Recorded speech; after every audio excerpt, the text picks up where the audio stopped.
கஷ்டங்கள் சகித்தாரே.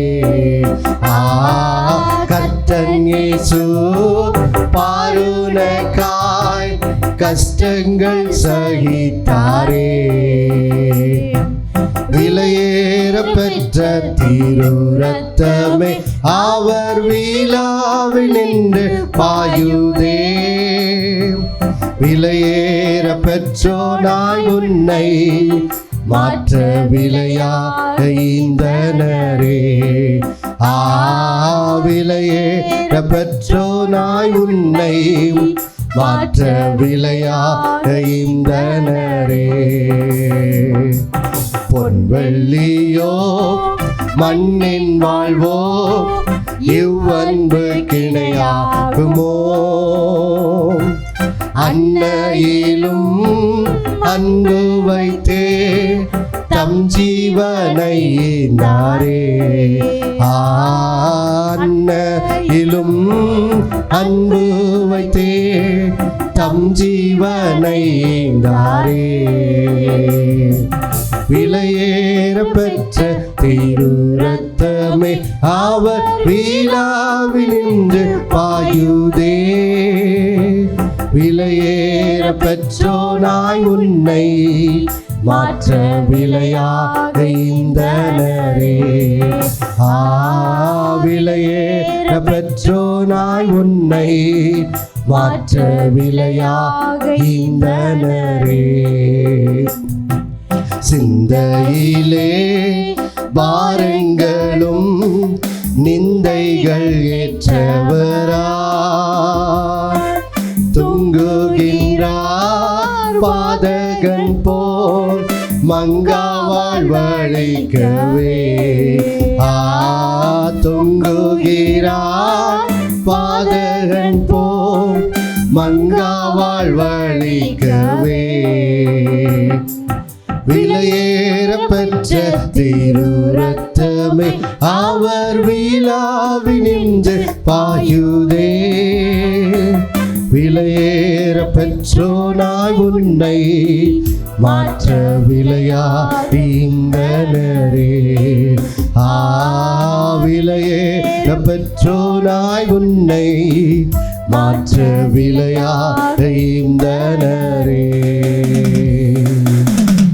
அன்பான தேவ பிள்ளைகள் எல்லோருக்கும் இயேசு கிறிஸ்துவின் நாமத்தில் என்னுடைய வாழ்த்துக்களை தெரிவித்துக் கொள்கிறேன்.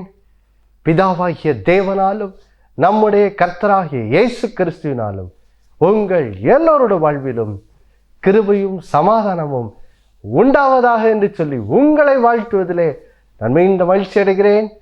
தேவ பிள்ளைகளே, இந்த வாரத்திலிருந்து நாம் மறுபடியுமாக நம்முடைய ரோமர் நிருபத்தினுடைய தியானத்தை நாம் தொடரப் போகிறோம்.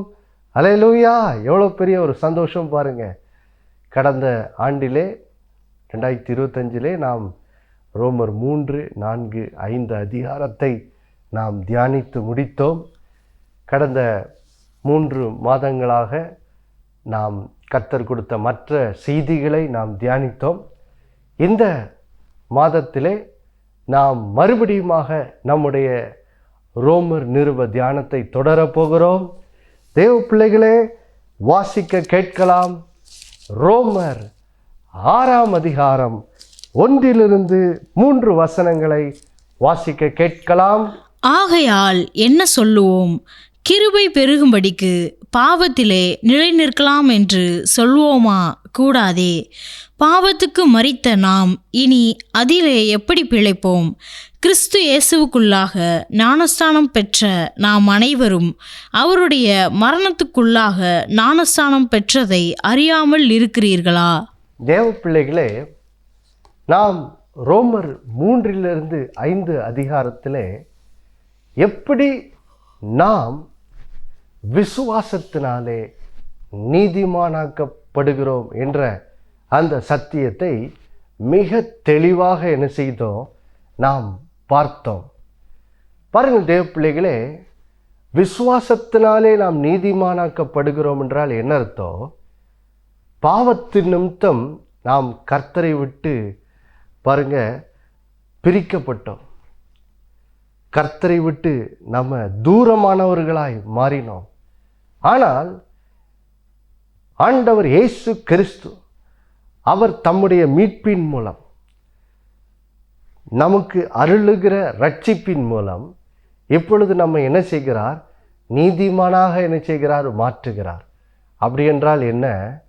இதற்கு முன்னே தேவனுக்கு தூரமாக இருந்த நாம் இப்பொழுது மறுபடியும் தேவனுக்கு முன்பாக பாருங்க, நம்முடைய குற்றங்கள் மன்னிக்கப்பட்டு இப்பொழுது தேவனுக்கு முன்பாக குற்றமற்றவர்களாய் நாம் தேவனால் அறிவிக்கப்பட்டு இப்போ மறுபடியும் தேவ பிரசன்னத்திலே வந்து நிற்கும் அந்த தகுதி மற்றும் திராணி நமக்கு பாருங்க திரும்ப அளிக்கப்படுவதை தான் நாம் நீதிமானாக்கப்படுகிறோம் என்று சொல்லி வேதம் என்ன செய்கிறது? அழைக்கிறது. அப்போது நாம் நீதிமானாக மாற்றப்பட்டோம் என்றால் என்ன அர்த்தம்? இப்போ தேவனோடு நமக்கு திரும்பவும் உறவு உண்டாகிவிட்டது. இப்போ நம்ம திரும்பவும் தேவ பிரசன்னத்திலே கிறிஸ்துவுக்குள் நாம் நிலைத்திருக்கிறோம். இப்பொழுது தேவனுக்கு முன்பாக இப்பொழுது தைரியமாய் நின்று கொண்டு இப்போ அவரோடு உறவாடுகிற பாக்கியம், ஜெபத்திலே அவரோடு என் விண்ணப்பங்களை தெரிவிக்கிற அந்த பாக்கியத்தை இப்பொழுது நான் நீதிமானாக்கப்பட்டதின் மூலம் இப்பொழுது என்ன செய்கிறேன்? நீங்களும் நானும் என்ன செய்கிறோம்? பெற்றுக்கொள்ளுகிறோம். அப்போது இதை தான் பாருங்க நீதிமானாக்கப்படுதல் என்று சொல்லி வேதம் என்ன செய்கிறது? சொல்லுகிறது. அப்போது ஒரு மனிதன் பாருங்க நீதிமானாக்கப்படும் போது தேவனோடு இருக்கிற உறவை நாம் திரும்ப பெறுவதின் மூலம் இப்பொழுது பாருங்க நம்ம வாழ்க்கையில் இழந்து போன ஆதாமினிடத்தில் இருந்த அந்த அதிகாரம், வல்லமை திரும்ப நமக்கு என்ன செய்யப்படுகிறது? பெற்றுக்கொள்ளுகிறோம். வேதம் சொல்லுகிறது, கிருபையின் பரிபூர்ணத்தையும் நீதியாகிய ஈவின் பரிபூர்ணத்தையும் பெறுகிறவர்கள் இயேசு கிறிஸ்து என்னும் ஒருவராலே ஜீவனை அடைந்து ஆளுவார்கள் என்பது அதிக நிச்சயமாமை என்று வேதம் என்ன செய்கிறது? சொல்லுகிறது பாருங்க. அப்போது எப்போ நம்ம நீதிமானாக்கப்படுறோமோ இப்போ பாருங்க பாவத்தை மேற்கொள்ளுகிற வல்லமையை நாம் பெற்றுக்கொள்ளுகிறோம். சாபத்தை மேற்கொள்ளுகிற வல்லமையை நாம் திரும்ப பெற்றுக்கொள்ளுகிறோம். பிசாசை மேற்கொள்ளும் அதிகாரத்தை திரும்பவும் நாம் என்ன செய்கிறோம்? பெற்றுக்கொள்ளுகிறோம். எப்படி? தேவனோடு நமக்கு திரும்ப உறவு கிடைத்ததன் மூலம். நம்ம தேவனுக்கு முன்பாக குற்றமற்றவர்கள், பாவம் மன்னிக்கப்பட்டவர்கள், நீதிமான்கள் என்று தேவன் நம்மை அறிவித்ததன் மூலம் இந்த பாக்கியம் நமக்கு என்ன செய்கிறது? கிடைக்கிறது பாருங்க. அப்போது பாருங்கள் தேவ பிள்ளைகளே, இப்போ நம்ம விசுவாசத்தினால் நீதிமானாக என்ன செய்யிட்டோம்? ஆயிட்டோம். இப்போது அடுத்தது பாருங்க, இந்த இயேசு கிறிஸ்து நமக்கு அருளிய ரட்சிப்பில் பாருங்க தேவனோடு இருக்கும் உறவை நாம் திரும்ப இந்த நீதியின் மூலம் பெற்றுக்கொள்ளுகிறது மாத்திரமல்ல, அடுத்தது இன்னொரு மிகப்பெரிய ஆசீர்வாதத்தை நம்ம என்ன செய்கிறோம்? பெற்றுக்கொள்ளுகிறோம். இப்போ தேவனோடு நமக்கு உறவு உண்டாகிவிட்டது. நம்முடைய தேவன் எப்படிப்பட்டவர்? பரிசுத்தர். ஆதலால் பாருங்க, எப்போ நமக்கு பரிசுத்தரோடு ஒரு உறவு உண்டாச்சோ அடுத்தது நமக்கு கிறிஸ்தவ வாழ்க்கையில் கிடைக்கும் பெரிய பாக்கியமே என்னது? பரிசுத்தமாகுதல் என்னும் அந்த பெரிய ஆசீர்வாதத்தை நம்ம என்ன செய்கிறோம்? பெற்றுக்கொள்ளுகிறோம். இதை குறித்து தான் ரோமர் 6ஆம் அதிகாரத்திலிருந்து 8ஆம் அதிகாரம் வரைக்கும் பாருங்க பவுல் எந்த சத்தியத்தை தான் என்ன செய்கிறார்? பேசுகிறார் பாருங்க. முதல்ல ரோமர் 3லேருந்து 5ஆம் அதிகாரத்தில் நம்ம எப்படி நீதிமானாக்கப்படுகிறோம், நீதிமானாக்கப்படுகிறது மூலம் நமக்கு கிடைக்கும் பாக்கியம், சுலாக்கியம், ஆசீர்வாதங்கள் அதெல்லாம் பேசிடுறாரு. பேசிட்டு இப்போது ரோமர் 6ஆம் அதிகாரத்தில் எப்படி இயேசு கிறிஸ்துவின் மூலம் இந்த ரட்சிப்பிலே நாம் எப்படி பரிசுத்தமாகிறோம் என்பதை என்ன செய்கிறார்? பேச ஆரம்பிக்கிறார்.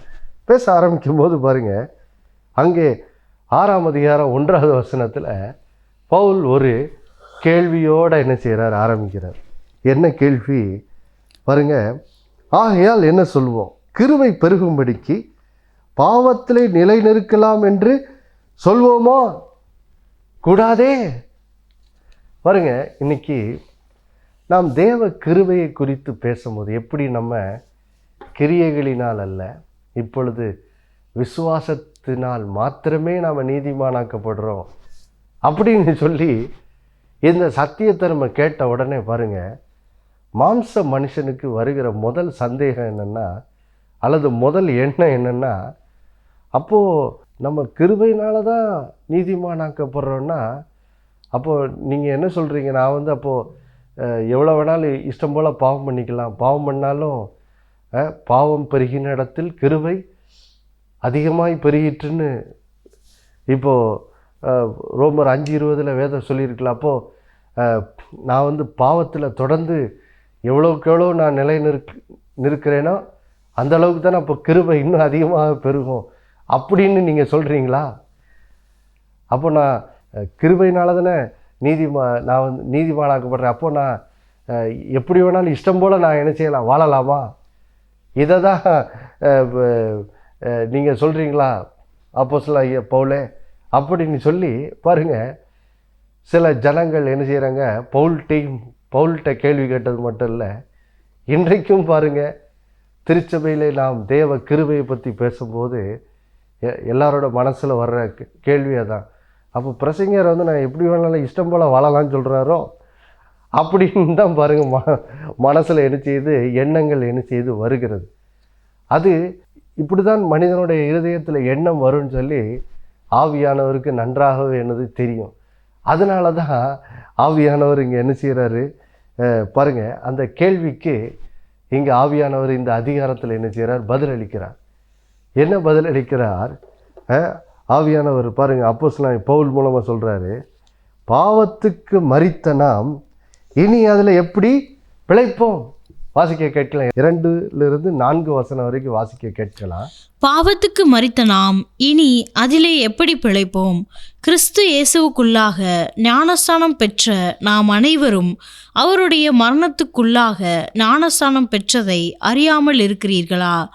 மேலும் பிதாவின் மகிமையினாலே கிறிஸ்து மரித்தோரிலிருந்து எழுப்பப்பட்டது போல நாமும் புதிதான ஜீவன் உள்ளவர்களாய் நடந்து கொள்ளும்படிக்கு அவருடைய மரணத்துக்குள்ளாக்கும் ஞானஸ்தானத்தினாலே கிறிஸ்துவுடனே கூட அடக்கம் பண்ணப்பட்டோம். பாருங்கள் தேவ பிள்ளைகளே, இந்த கேள்விக்குத்தான் பாருங்க ஆவியானவர் இங்கே என்ன செய்கிறார், பதிலளிக்கிறார். என்ன கேள்வி? அப்போது கிருபையை பற்றி இவங்க பிரசங்கம் பண்ணுறாங்க அப்படின்னா இவங்க வாழ்க்கையில் எப்படி வேணாலும் வாழலாம்னு சொல்கிறாங்களோ அப்படின்னு சொல்லி மனதில் ஒரு கேள்வி வருதே. அந்த கேள்விக்கு தான் இங்கே ஆவியானவர் என்ன செய்கிறார், பதிலளிக்கிறார். ஆவியானவர் என்ன சொல்கிறாரு, நம்ம இயேசு கிறிஸ்துவை ஆண்டவராய் இரட்சகராய் ஏற்றுக்கொள்ளும் போது நம்முடைய வாழ்க்கையில் ஒரு பெரிய மாற்றம் நம்முடைய உள்ளான மனுஷனில் என்ன செய்கிறது, ஏற்படுகிறது. அதை குறித்து தான் இங்கே ஆவியானவர் என்ன செய்கிறார், பேசுகிறார். பாருங்கள் என்ன சொல்கிறார் ஆவியானவர், பாவத்துக்கு மரித்த நாம் இனி அதில் எப்படி பிழைப்போம்? பாருங்கள் தேவ பிள்ளைகளே, இன்னைக்கு சிலர் சொல்கிறாங்களே, அப்போ கிருபைன்னு பேசும்போது அப்போ இவங்க எப்படி வேணாலும் பாவம் செய்யலாம்னு சொல்லி பாவம் செய்கிறதுக்கு லைசன்ஸ் கொடுக்காங்க போல் அப்படின்னு சிலர் என்ன செய்கிறாங்க, குற்றம் சாட்டுகிறாங்க. அப்போது இது எவ்வளவு பாருங்கள் தவறான ஒரு எண்ணம், தவறான வார்த்தை என்பதை இங்கே பாருங்கள் ஆவியானவர் என்ன செய்கிறாரு, நமக்கு சுட்டி காட்டுகிறார். நாம் கிருபையினாலே ரட்சிக்கப்படும் போது பாருங்கள் நம்முடைய உள்ளான மனுஷனில் என்ன செய்யிட்டு ஒரு மாற்றம் ஏற்பட்டு விட்டதுனால இப்போது கிருபையினாலே, தேவ கிருபையினாலே விசுவாசத்தினால் நீதிமானாக்கப்படுகிற ஒவ்வொரு தேவ பிள்ளையும் இனி பாவத்தில் என்ன செய்ய முடியாது, நிலை நிற்க முடியாது. பாவத்தில் இனி அவர்களால் என்ன செய்ய முடியாது, நிலை நிற்க முடியாது. ஏன்னா வேதம் சொல்லுகிறது, ஒரு மனிதன் பாருங்க இயேசுவை ஆண்டவராய் இரட்சகராய் ஏற்றுக்கொள்ளும் போது அவன் என்ன செய்கிறானா, அவனுக்குள் இருந்த பாவ சுபாவத்துக்கு அவன் மரித்து விடுகிறான். ஆதலால் இனி அவனால் பாவத்தில் என்ன செய்ய முடியாது, நிலை நிற்க முடியாது. அதனால தான் பாருங்கள் முதல் வசனத்தில், அதனால தான் பாருங்கள் இப்போ ஆவியானவர் பவுல் மூலம் இப்படி எழுதுறார், கிருபை பெருகும்படிக்கு பாவத்தில் நிலை நிற்கிறாம் என்று சொல்லுவோமா அப்படின்னு சொல்லும்போது கூடாதே அப்படி சொல்லவே என்னது கூடாது. அது ரொம்ப ஒரு தப்பான என்னது ஒரு எண்ணம், தப்பான ஒரு பேச்சு. ஒருவேளை பாருங்க யாராவது நீங்கள் இப்படி பேசுகிறத கேட்டாங்கன்னா, ஏதோ ஒரு திருச்சபையில் ஒரு போதகரோ அல்லது திருச்சபையில் யாரோ ஒரு விசுவாசியோ, சிலர்லாம் இப்போ கிருபன்னு பேசிட்டு அலையிறாங்க. என்ன சொல்கிறாங்கன்னா, நீ இஷ்டம் போல் பாவம் பண்ணலான்னு சொல்கிறாங்க. அப்படின்னு யாராவது ஒருத்தர் பேசுனாங்கன்னா நல்லா தெரிஞ்சுக்கோங்க, அவர்கள் அறியாமையினாலே பாருங்க சத்தியத்தை புரிந்து கொள்ளாமல் இப்படி தவறாக என்ன செய்கிறார்கள், பேசுகிறார்கள். ஏன் அப்படி பேசவே எனது கூடாது, அப்படி சிந்திக்கிறதே எனது பெரிய தப்பு. ஏன் தப்பு?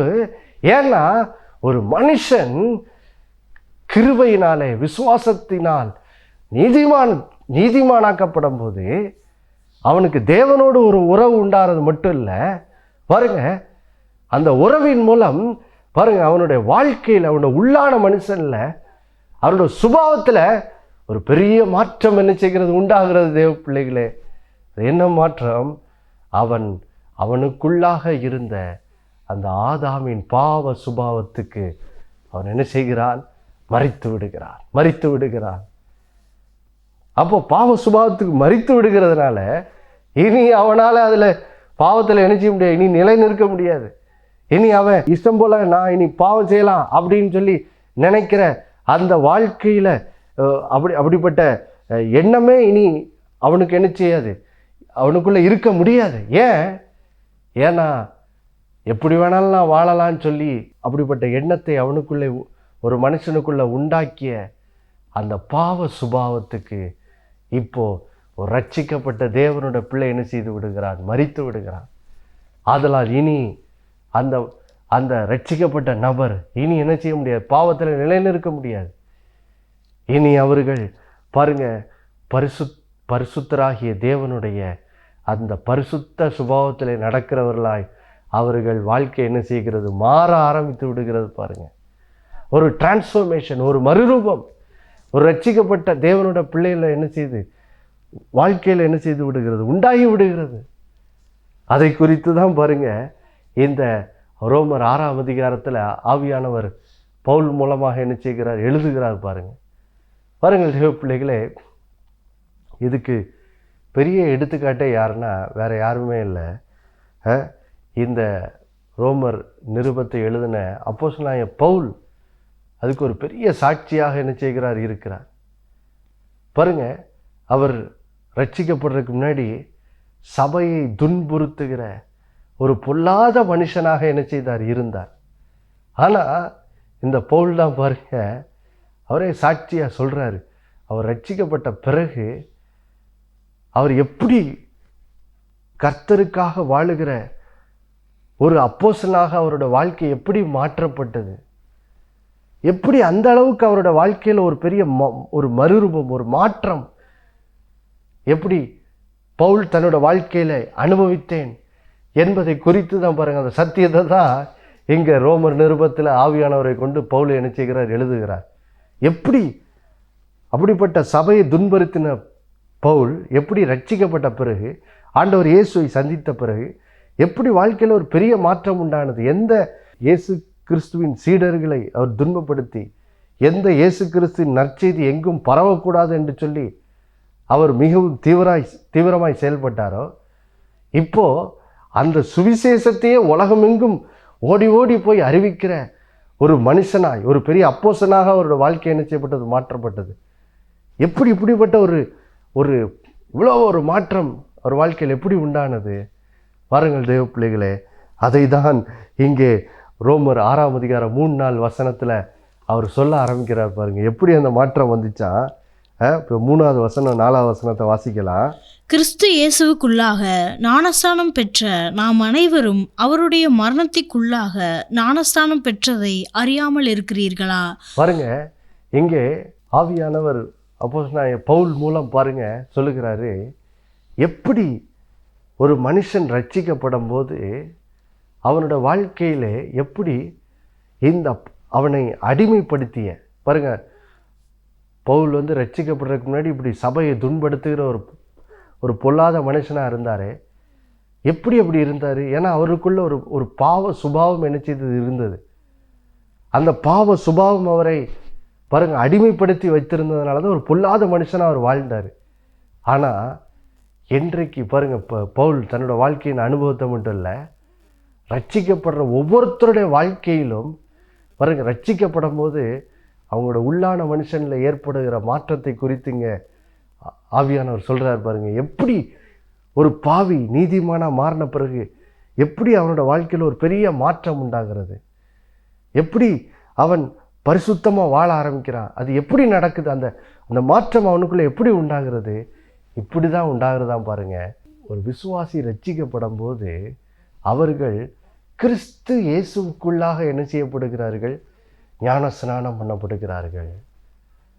அவர்கள் கிறிஸ்து இயேசுவுக்குள்ளாக ஞான ஸ்நானம் பண்ணப்படுகிறார்கள்ங்கிற ஒரு பெரிய சத்தியத்தை பாருங்க இங்கே வேதம் நமக்கு சொல்லுகிறது பாருங்க. கிறிஸ்து இயேசுவுக்குள்ளாக ஞான ஸ்நானம் பண்ணப்படுகிறதுனா என்ன அர்த்தம்? அதை தான் வேதம் சொல்லுகிறது. ஒருவன் கிறிஸ்துவுக்குள் இருந்தால், ஒருவன் கிறிஸ்துவுக்குள் இருந்தால். அப்போ பாருங்கள் தேவ பிள்ளைகளே, எப்போ ஒரு மனிதன் இயேசுவை ஏற்றுக்கொள்கிறானோ அன்றைக்கு பரிசுத்த ஆவியானவர் அந்த மனுஷனை என்ன பண்ணுகிறாரு? கிறிஸ்துவோடு என்ன செய்கிறார்? இணைத்து விடுகிறார், இணைத்து விடுகிறார்.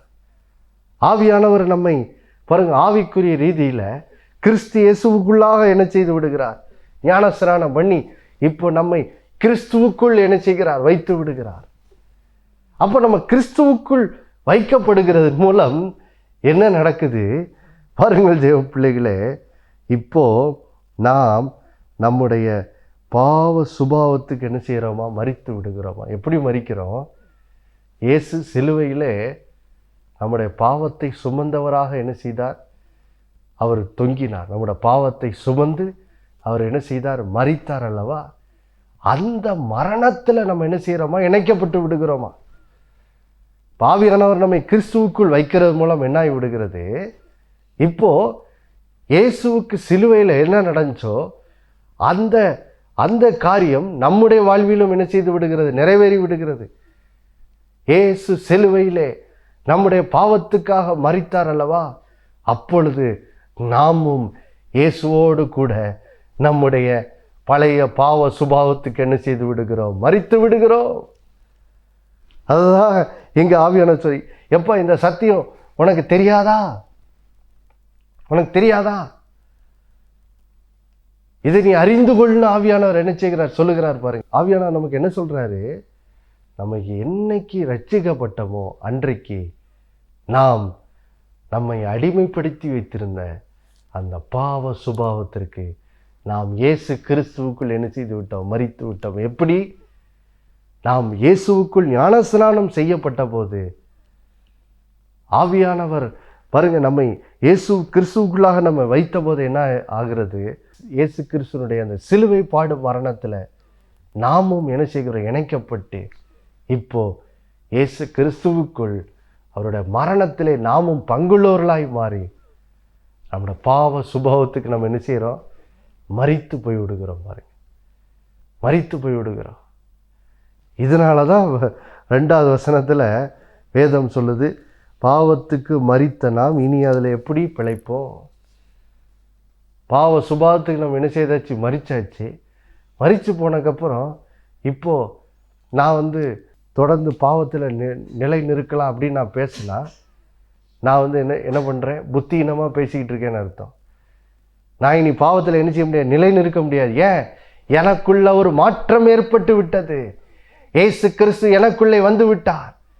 இப்போ எனக்குள்ளே இயேசு வந்து விட்டபடியால் இப்போ பாருங்க வேதம் சொல்லுது, ஆவியானவர் மூலம் நான் இப்பொழுது கிறிஸ்துவுக்குள் இருக்கிறேன். கிறிஸ்துவுக்குள் இருக்கிறதுனால நான் இயேசுவனுடைய சிலுவை மரணத்தில் நான் இணைக்கப்பட்டு என்னோட பாவ சுபாவத்துக்கு நான் என்ன செய்து விடுகிறேன்? மரித்து விட்டேன். அதனால் பாருங்க இனி நம்ம என்ன செய்ய முடியாது? பாவத்தில் நிலைநிற்க முடியாது. அதில் இனி நிலை நிற்கிற வாழ்க்கை இனி என்னது? முடிஞ்சு போச்சு. இப்போ பாருங்க நாம் என்னைக்கு கிறிஸ்துவுக்குள் வந்தோமோ வேதம் சொல்லுகிறது, நாம் கிறிஸ்துவுக்குள் புது சிருஷ்டியாக இருக்கிறோம். பழையவள் ஒளிந்து போயின, எல்லாம் என்னது? புதிதாயின. அப்போது இப்போ நம்ம ஒரு புது வாழ்க்கைக்குள்ளே என்ன செய்தாச்சு? வந்தாச்சு. அது என்ன வாழ்க்கை? ஆண்டவருடைய அந்த பரிசுத்த சுபாவத்தில் வாழுகிற ஒரு புது வாழ்க்கை. ஆம் பிரியமானவர்களே, இந்த வாழ்க்கைக்குள்ளே தான் கர்த்தர் நம்மளை என்ன செய்திருக்கிறார், கொண்டு வந்திருக்கிறார். இந்த சத்தியங்களை குறித்து நாம் தொடர்ந்து வரும் நிகழ்ச்சிகளை தியானிப்போம். ஆதலால் இந்த நாளில் நீங்கள் தெரிந்து கொள்ள வேண்டிய சத்தியம்தான், கிருபையினாலே நாம் நீதிமானாக்கப்படுகிறோம் என்றால் இனி நம்ம எப்படி வேணாலும் வாழலாம் அப்படின்னு அர்த்தம் என்னது கிடையாது. இல்லை அப்படி அப்படி வாழ முடியாது. ஏன் வாழ முடியாது? ஏன்னா என்னைக்கு நாம் இயேசுவை ஏற்றுக்கொண்டோமோ அன்னைக்கு நாம் கிறிஸ்துவுக்குள் வைக்கப்பட்டு நம்முடைய பழைய பாவ சுபாவத்திலிருந்து நமக்கு விடுதலை உண்டாகிவிட்டது. இயேசு சிலுவையில் மரித்த போது அவரோடு கூட நாமும் நம்முடைய பழைய பாவ சுபாவத்துக்கு என்ன செய்து விட்டோம், மரித்து விட்டோம். ஆதலால் இனி நம்மளால் என்ன செய்ய முடியாது, பாவத்தில் நிலைநிற்க முடியாது. இப்போ நம்ம ஒரு புது மனுஷர்கள், இப்போ ஆண்டவருக்காக வாழுகிற ஒரு புது வாழ்க்கை நமக்கு என்ன செய்து விட்டது, உண்டாகிவிட்டது.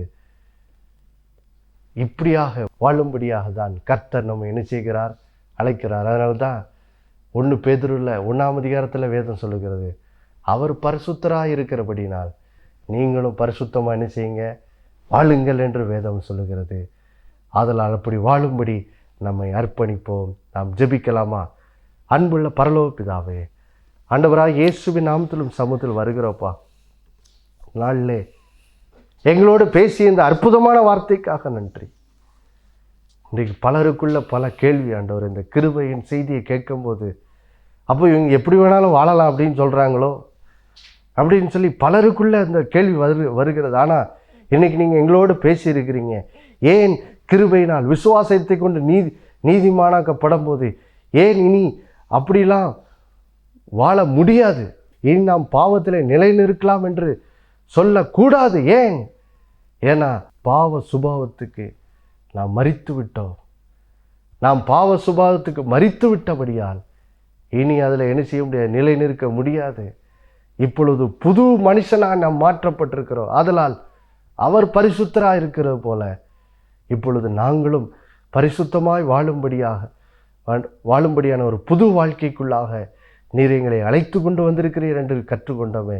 ஆதலால் இந்த செய்தியை கேட்டுக்கொண்டிருக்கிற ஒவ்வொருத்தருக்குள்ளும் ஆண்டவரே ஸ்தோத்திரம், இதனாலே அவர்கள் பாவ சுபாவத்துக்கு மரித்து விட்டார்கள் என்பதை அறிந்து இந்த நாளிலிருந்து நான் பரிசுத்தமாய் வாழப்போகிறேன், ஆண்டவருடைய பரிசுத்த சுபாவத்தின் பாதையில் நடக்கப் போகிறேன் என்று சொல்லி இந்த பிள்ளைகள் தங்களை அர்ப்பணித்து ஆண்டவரே நீர் அருளியிருக்கிற அந்த புது வாழ்க்கையை வாழ இந்த பிள்ளைகள் ஒவ்வொருத்தரையும் பலப்படுத்தி அருளுங்க.